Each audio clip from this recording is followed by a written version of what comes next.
Welcome, bienvenidos. We are at the Utah Cultural Celebration Center. Estamos aquí en el Centro Cultural de Utah y estamos a punto de celebrar el Día de los Muertos. We are about to celebrate the Day of the Dead. Una de las actividades más extraordinarias del Día de Muertos es el hacer flores. One of the most extraordinary activities of Day of the Dead is flowers. When we do not have flowers that are natural, in this case marigolds, we make them. Cuando no tenemos las flores, encontramos la manera de hacerlas. Cuando no tenemos las flores naturales, que son las flores de cempasúchil, como es la tradición mexicana. What we are going to do today is we are going to introduce you to a fabulous artist. Her name is Martinez Rogers, y tenemos mucha suerte de tenerla aquí en Salt Lake City. We are going to introduce you to a flower paper artist, and her name is Frances.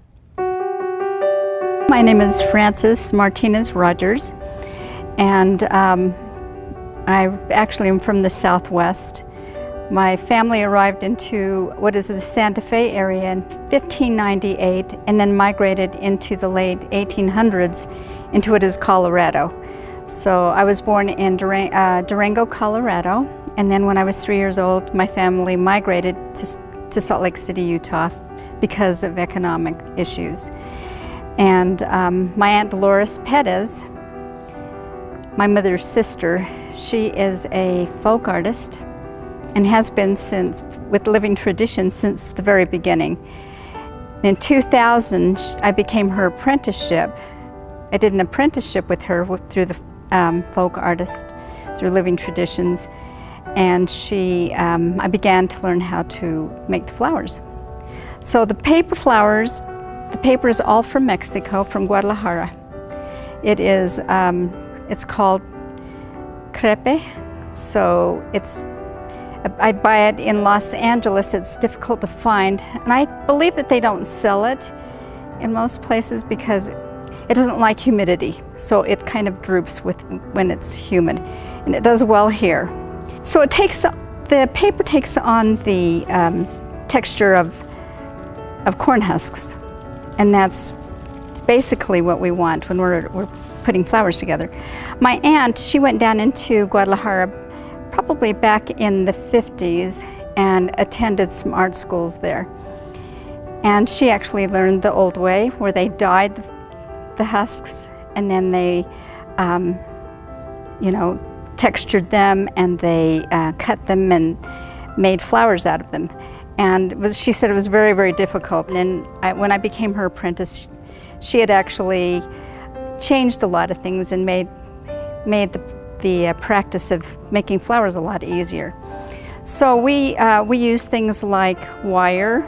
So this wire right here, it's used for roses, and you can buy it in like at Lowe's or Home Depot. And we use things like hot glue, and we use dental floss. So when you're wrapping flowers, dental floss actually helps to keep the flowers together, and we use floral tape. So she taught me first how to do the roses, and then on my own I've done poppies, sunflowers, daffodils, just different types of flowers. I also started to make these vases on my own, the vases and the skulls. So they're all made of paper mache, and they took a little bit of time to try to get them to stand correctly or be like a pot. So it was kind of a difficult practice. And so more and more I'm trying to make my own pots for my flowers.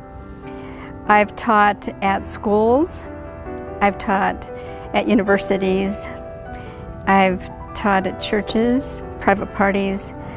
We use them for fiestas, so like with my father, when he turned 90, we decorated everything with paper flowers, and it's quite fun. I love the art. It actually is very soothing and comforting. So oftentimes if I sit down and I start working with the paper, I start to feel kind of quiet inside. And sometimes it takes a while, so it'll take anywhere from 10 minutes to more than a few days to create a flower, just depending on what I'm putting together.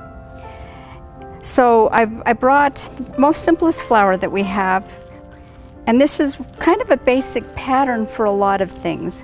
For me, Day of the Dead is just remembering our relatives and the things that they loved. Like my mother, she loved daffodils, so I was able to create a daffodil for her. Remembering the things that they, that they like to do, like what they like to eat, their personalities, maybe what kind of business they were in. And this month, that's probably what I'll do with my daughters. More and more, I love the Day of the Dead because I love my ancestors, and this is an opportunity for me and my family really to just talk about, our traditions and the food that we ate in the Southwest. Some of the baking that we did in the Southwest, which is quite different from anything that you'll see anywhere. You'd have to go into like Santa Fe to see those types of desserts. And so that's what we'll be doing this year. We'll sit down and talk. I actually brought some pastries back from Santa Fe just a week ago, and we probably will be eating those this weekend and talking about relatives. Okay, this is tissue paper, and I use to create a flower, I'm going to use, I believe it is a 10-inch piece of paper by 8.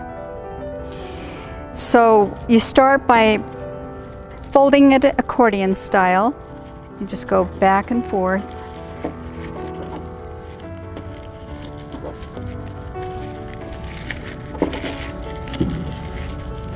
Until you've got a nice pattern here for the flower, and you want to make sure you crease your edges. And then I take a piece of wire and I cross that over, and I make a little cut here so that the flower won't fall apart. And you twist into that little place where I have that tiny cut. It's not very big, notice it's only about maybe a 1/16 of an inch. And then you want to create your edges. So I'd get a pair of scissors and just trim off the edges this way, and then this way. And then when you open it up, to open this flower, you always want to start to peel from the top up. So you don't want to start from the bottom. Remember, your stem is going to be on the bottom. And then you just start to pull. And you want to pull these papers directly to the center of the flower. So see, I'm making a nice tight pull there, okay? And then if you want this to be nice and symmetrical, and you want this to open nicely, you always want to go to the other side. So one of the things that I failed to mention, you want to fold this paper in half like this so you'll know where your center is, so that you'll have a symmetrical flower. If you fold it in half, then the right side is going to be the same dimension as the left. So you continue to pull these to center. If you rip the paper, it's okay. It's not going to be visible. And then I go to the next one, next piece. Sometimes it's a little tough to grab. And then you just keep pulling them forward.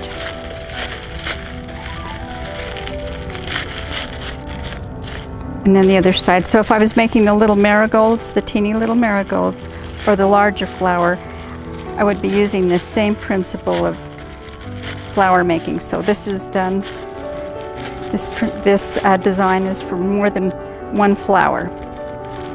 I just keep pulling until my flower is nice and open.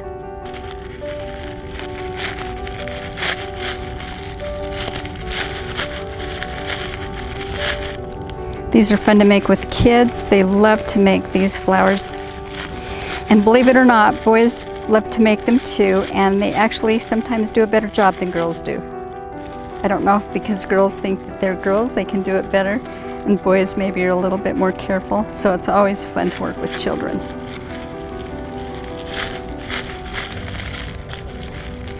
And these last a long time. You just don't want to get them wet. If you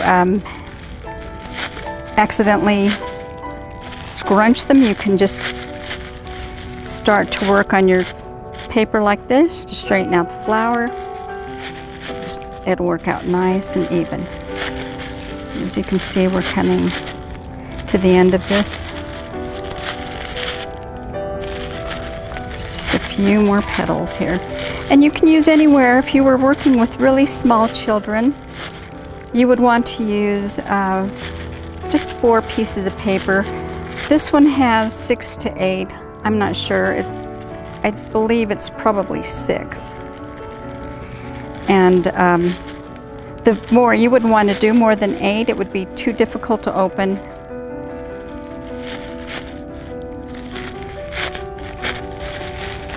And then I always like to just put my finger here for the base of the flower. And this is a very typical flower that they use for a lot of different fiestas, and they're fun to make.